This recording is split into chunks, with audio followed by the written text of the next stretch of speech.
Welcome to LinkedUp, Breaking Boundaries in Education, a podcast that focuses on what is happening in education today, connecting everyone to the movers and shakers that are breaking boundaries in the education arena. Welcome to LinkedUp, Breaking Boundaries in Education. You know, Jerry, every single day on LinkedIn, I'm learning something new about AI. I cannot keep up.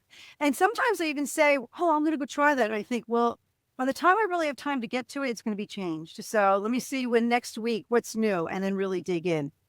But we have someone today on the cutting edge who has roots in education as well. So I'm really looking forward to hearing about what's here now and what is here to come.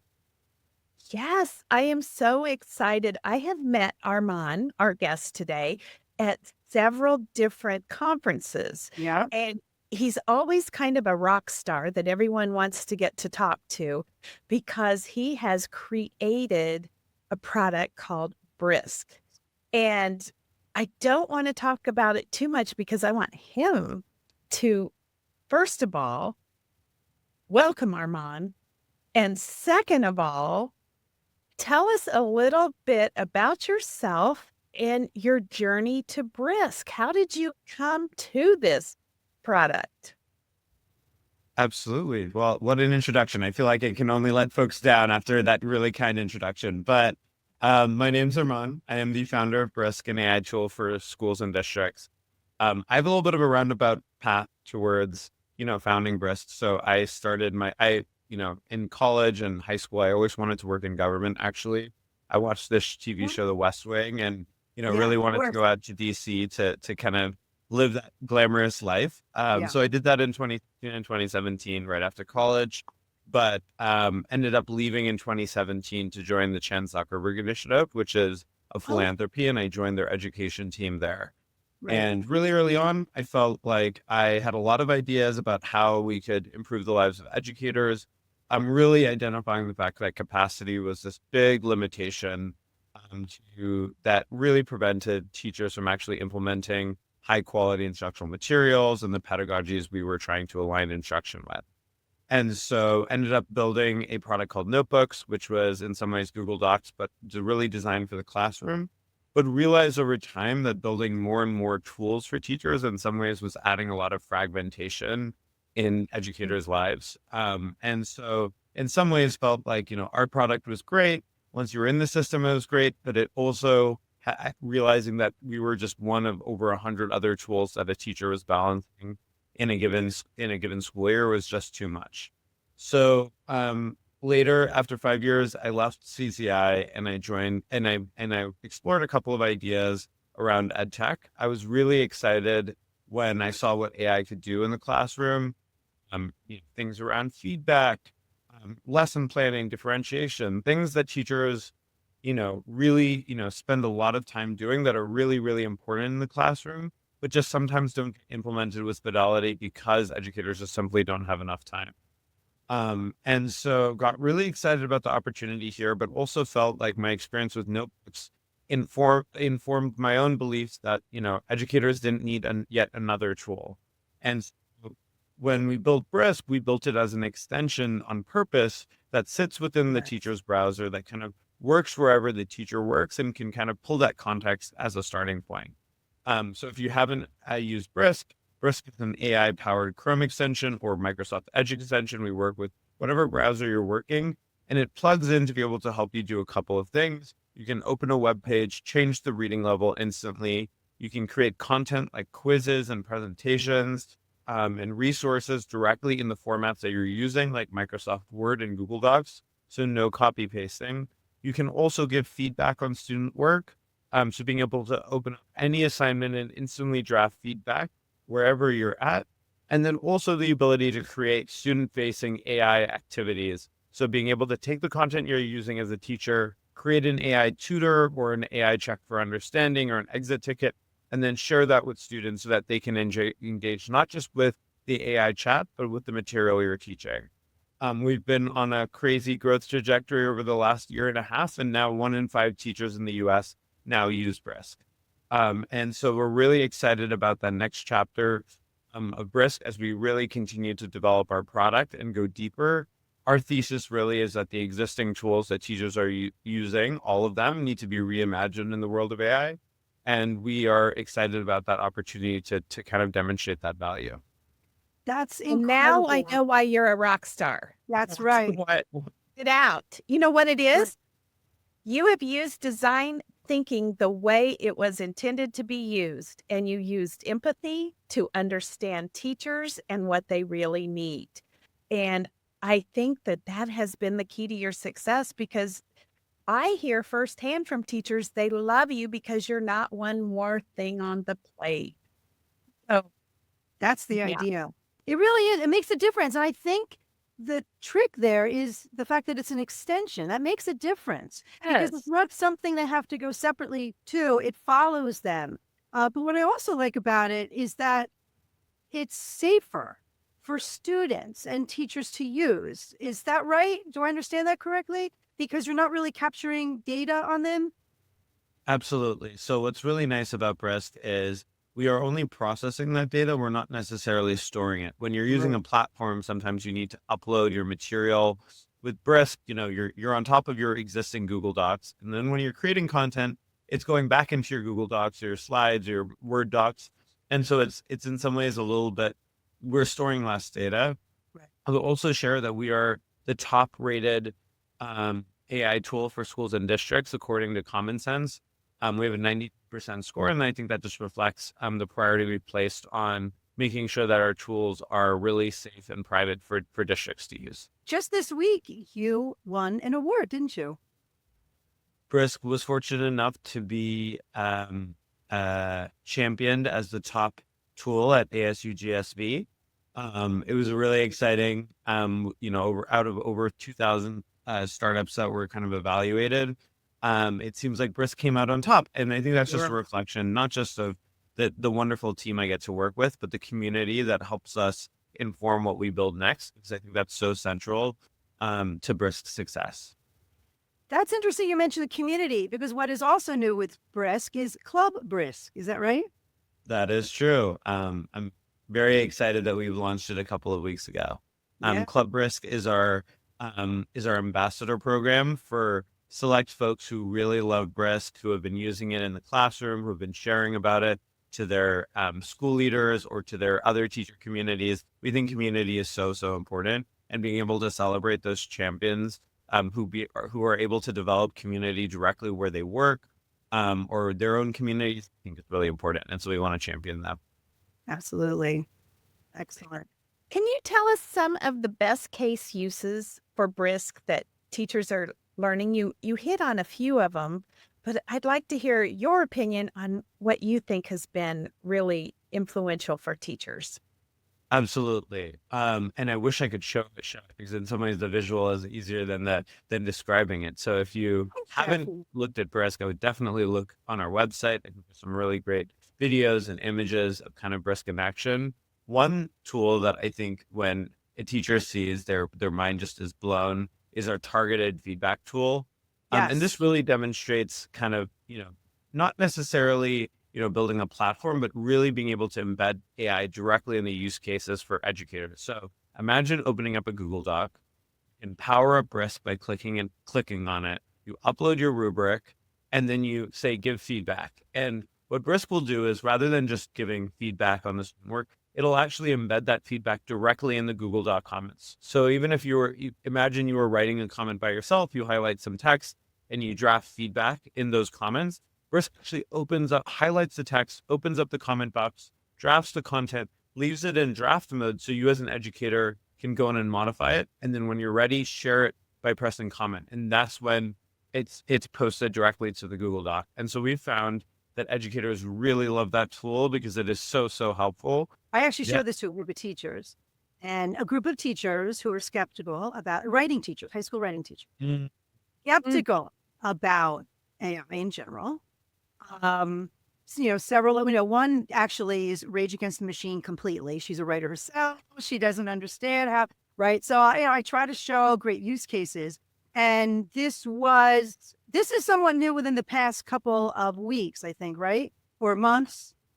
We've had the feedback targeted before? pencil for around a year, but Oh, it maybe didn't it's work. cool that you kind of demonstrated. Not sure. Okay, all right. But that's what I did. I showed them the feedback component, and I had them analyze, and they thought it was spot on. They were really impressed, and they actually like even the one who was, I won't do that. And again, thought, wow, well, this is actually kind of cool because what we talked about often was the struggle with writing conferences and kids need, some of them are very needy and they really want to have that immediate feedback. But in the course of a class, you can really logistically only get to 4 or 5 kids per day. But this way they can have this feedback ongoing for them. You as the teacher can check on that feedback because it just shows up as like comments. So then you can go and check on their work, check on the comments, and it's a great starting point when you actually meet with the students and conference with them. So it's not replacing the teacher, but it's giving the students that immediate feedback that they might need and to help them move on independently. But then the teacher can start and use that as a starting point when they actually meet with them. And they really were impressed with it. Align with what they would have said, Jamie? Yes, it really did. And beyond. So, and it didn't like tell them what to write. It gave suggestions, asked questions. So it was, you gave really great suggestions and things that sometimes the teacher was like, oh, I didn't even think about. So it was cool. Yeah, they were impressed. Happy. Yes. And I really appreciate the call out about that like timeliness of being able to get immediate feedback. What we find is that educators often just don't have enough capacity to give timely feedback. So students are waiting weeks to get it. And often that can lead students to be less engaged when they do get that feedback. Maybe they don't read it, maybe they don't revise it. And so, learning science highlights, you can really tighten that feedback loop between when a student works on something and when they get that feedback. They can stay in productive struggle. They can actually internalize content of the feedback rather than kind of disregarding it because maybe they don't even remember writing the assignment in the first place. And I love this because I was a former English teacher and reading all of that is so labor intensive. And this is fantastic. But the other piece I am really interested is about how you can level the reading level for students. Yes. Say more about. Yeah, particularly post-pandemic and also with a lot of educators working with multilingual learners, being able to adapt content to be able to meet students' needs is incredibly important.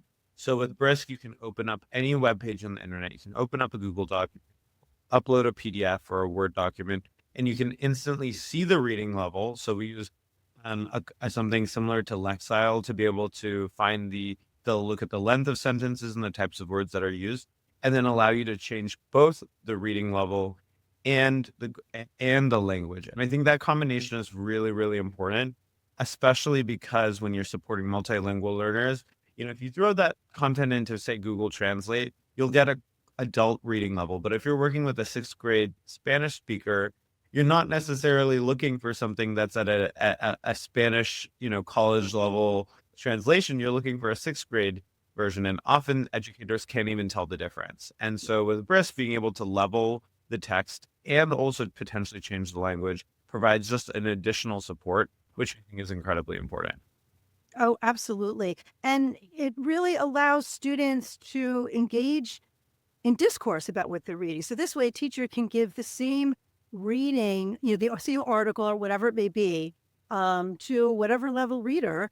Everyone can acquire that knowledge and then have conversations about it. So the umbrella concepts are there for everyone, but it's on a level, on a tier that everyone can acquire and then talk about and be involved. Because a lot of kids are left out. If they're reading something that's too high for them, they check out. That's it. So this way it allows for that equity. It's terrific. Great things built right in. Absolutely. And I think one thing that we're thinking a lot about is how do we also make sure that as educators use these tools, they're also driving towards grade level as well. So I think one thing that we think a lot about is like, how do we not, we can support differentiation, but that differentiation is a means to be able to get students to grade level. And so while someone who's at a 3rd grade reading level in 6th grade should be getting something that potentially is at 3rd grade, how do we ensure that in a couple of months they're reading at the 4th grade reading level and in couple more months are at the 5th and soon they'll be at the 6th. because that's so important, which other tools we've seen in the past can keep students at that lower reading level rather than scaffolding them up to grade level. Exactly. It's terrific. So I have a personal question for you. How do you keep up with it all? Yeah. It's moving so quickly, and Yeah. you are on the cutting edge of it all. It is a little bit of a struggle. It's a very fast moving space. I think, there hasn't been this much energy in ed tech in a long time. And I think that is incredibly exciting, where folks are really following what's the new thing that's coming out, what's new, right? And I think in maybe, prior to the last 2 years, I think it felt like in some ways the space had slowed down, that the previous generations of, iPad rollouts and mobile phone tools and other tools had slowed down. And so I think this is like a really good wake up for ed tech, because I think there's a lot of energy and excitement and buzz about it. I think personally, the best way that I know how is to really have a great team that is also following these things. We have a Slack channel that really focuses on new developments in AI. I think also at the same time, it's really important for us to balance both what's going on outside Brisk, but also think deeply internally about how this technology affects our own roadmap. And I think some of the best opportunities for AI in education haven't yet been discovered. And they won't necessarily be things that can be found externally, but are more based on really spending more time with educators, really understanding those workflows, but then also how do we just completely reimagine this in a way that can actually get to what we know high quality teaching to look like. And so I think it's definitely a balance of keeping up, but also, reflection and kind of being able to break away from the noise too. Right. And it seems like your company is doing this so well by really listening to the end user and creating exactly what they need. So kudos to you, because when I was in administration, I felt like companies would come to me, vendors, with a solution to a problem maybe I didn't even have. And so it seems like you are really creating the solutions or the Problems help. that exist. Yeah. Yeah. I appreciate that. Well, what's so interesting about AI is it's not a specific solution. It is a tool that can help a district achieve specific goals that they have, potentially around literacy or writing scores or math. And so for us, we think listening is so important because, districts all have divergent kind of priorities and mindsets around these things. And I think AI can help them accomplish all of them. It's quite wild that one day I can be talking to a lingual learner coordinator, and the next is SPED coordinator, and the next a deputy, superintendent of curriculum and instruction. And they all have visions for how AI can work in their workflows.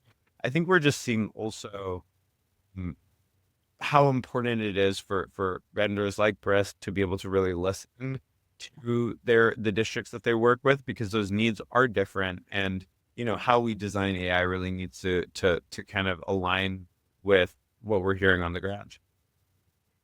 I hear a lot of noise, and I guess I understand it too on LinkedIn. Move past AI is not just about efficiency. We need to move past that in education. But I think it's always the starting point when people are learning how to use it. Mhm. And even for teachers, just offloading some of that so perhaps they can think deeper into how AI could be used in problem-based learning and how we can use it to solve problems. So, I think the foundation of what you have, and many of the benefits that Brisk provides, is allowing teachers to have a sigh of relief, right? And let them move on to other things that could elevate their instructional practices. Absolutely. What an educator friend once said, that that educators often have this tote bag of good intentions, all the things that they know they would do if they had enough time. They would, reflect on maybe building an accommodation for a specific student.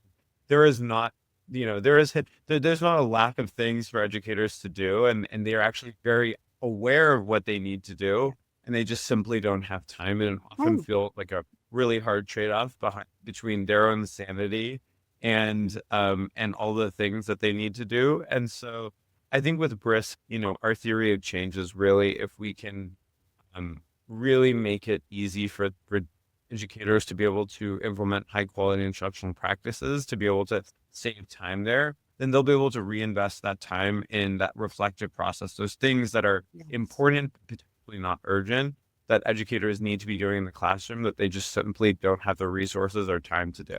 That's At right. the same time, at Brisk, we are also thinking about what are the more direct relationships that we can tie between implementing Brisk and instructional outcomes, because it is, it is a very, it feels in some ways a little bit harder to evaluate the impact when you're saving time here and you're seeing educators reinvest that time in other places, but that theory of change is a little bit harder is a little bit less tangible. And so we're seeing places like, for example, writing feedback, where that feedback is timely. Yes. We're seeing test scores increase.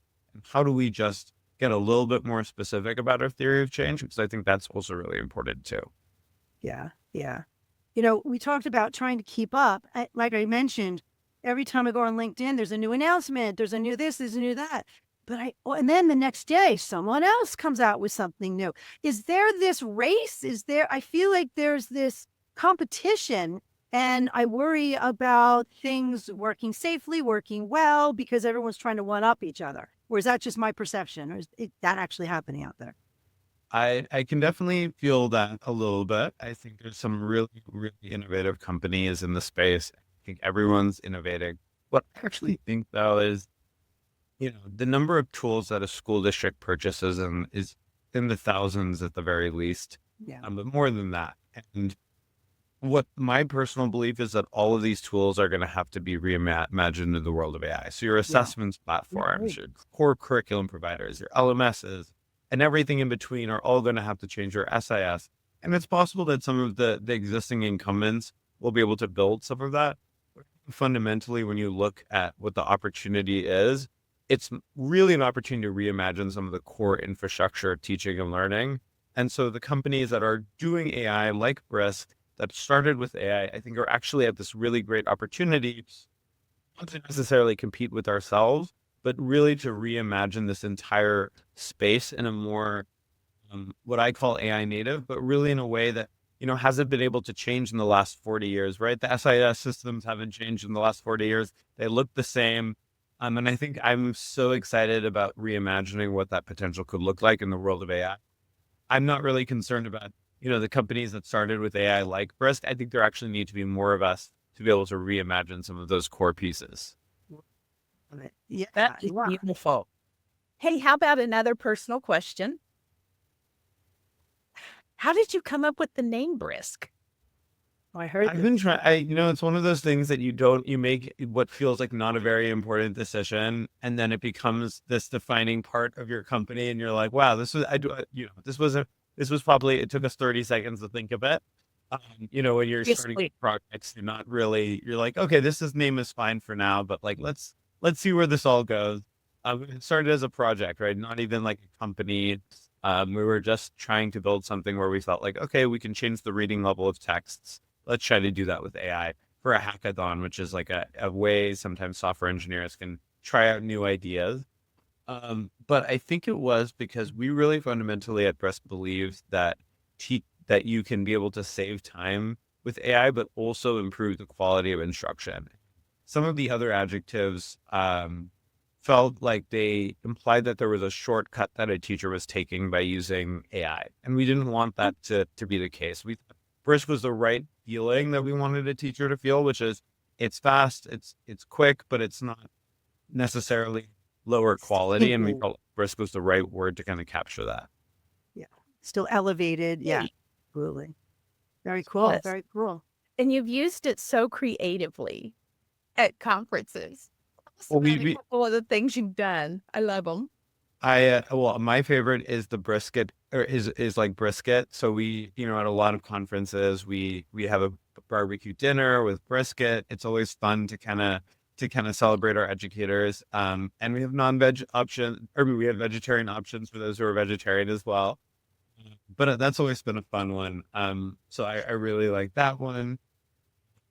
I think also just we have had just a lot of ways of flag and other things to be able to lean on that A funny story is like we had some vegetarians who were on our marketing team, and so when they didn't really know what animal was associated with brisket, so we had a bunch of like pig related stickers, and I had to be the person that was like, I think brisket's a cow. And then we've had this whole joke now that, in some ways we have the pig as our logo because in some ways we were saving the pig and we were, making brisket with the cow. So it's been a funny inside joke on our team. I love it. But I remember when, Google browser came out and we ended up using Google as a verb. Well, brisk is now a verb as well. We brisk things now. Wait, so boy. follows me. I have it. So I brisk things quite often. Yeah. Right. Yeah. And if you haven't used brisk, our button when you do anything brisk is brisk and then IT it. So it does kind of lead into that brisket as well. So, Arman, if I'm listening to this podcast and I'm an educator and I'm thinking, I want to be like Jamie and get this, what do I need to do? How do I get it on my computer? All you have to do is go to briskteaching.com. So BRISK teaching.com. And we have a really easy way to be able to add to Chrome for free and kind of go from there. It's an extension. So all you do is free. Free 99? Free 99. Free, yeah, it's free. We have a partnership program for schools and districts that allow them to get data analytics. Some of the tools in Brisk are part of that schools and districts plan just because it's easier to implement with Fidelity at the site or district level. So we have two plans, the free and the schools and districts plan. And so I would encourage you to check them and let us know what you think. Yeah, because the school and district plan would give you a lot of helpful information, correct? Absolutely. Things like being able to align content with academic standards, the ability to, for example, see images in the presentations that you create. There's a couple of things that we found educators really value. Also, as part of the free plan, you run into limitations around usage, and this is just so that we can support our educators with a free product, but also realize that sometimes AI can be costly, especially the way we've developed it, which tends to be higher quality than some of the other tools out there. And so that requires cost. And so unfortunately, at a certain point of time, teachers on the free plan will kind of hit some limitations. Right. But the free way is a way to try it out. See 90% of our teachers use the free plan. Yeah. Well, that's terrific. Excellent. This has been a wonderful conversation. I am so impressed with you and the way you have listened to your teachers and you have created things that make their lives better. And I'm just so proud of you. You're just doing great things. Thanks, Sherry. And it's always so much fun to see you at conferences. And thank you so much, Jamie, for having me on. This was a really great conversation. Absolutely. Absolutely. Thank you for listening. And if you would like to stay linked up, be sure to follow us on Apple and Spotify and subscribe to us on YouTube.